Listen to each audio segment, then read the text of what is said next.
Ségolène Royal, on commence tout de suite avec une actualité très très chaude. On l'a appris cette nuit, Christophe de Margerie, le PDG de Total, est mort brutalement dans un accident d'avion en Russie.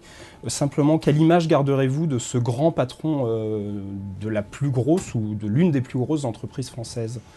C'est en effet la stupéfaction et ma pensée va d'abord à sa famille, à ses proches, à tous les salariés aussi de ce groupe Total magnifique dont qu'il a su hisser à l'échelon mondial. C'est un très grand dirigeant d'une très grande industrie. Et ça montre aussi la capacité des grands dirigeants français à structurer, à consolider, à faire émerger un groupe. Et puis en plus, ce que je voudrais dire, Total fait partie du secteur de l'énergie, c'est qu'on pouvait parler avec Christophe de Margerie sans tabou de l'avenir de l'énergie, non seulement pour notre pays, mais aussi pour l'avenir de la planète. Alors justement, vous avez beaucoup consulté dans le cadre de la loi de transition énergétique, et notamment avec lui, vous avez beaucoup échangé. Qu'est-ce qu'il vous a préconisé? Qu'est-ce qu'il se préparait à faire pour l'après-pétrole?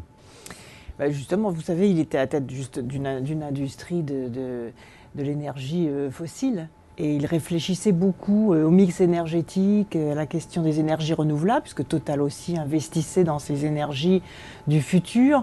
Il réfléchissait aussi à la maîtrise de l'énergie. Enfin, c'était quelqu'un de très très créatif et qui essayait d'imaginer le futur. C'était un acteur positif dans votre démarche. Je ne voudrais pas en ajouter plus, parce que là, je crois que le groupe est en deuil, la famille est en deuil, et je pense qu'il faut respecter maintenant ce moment de silence.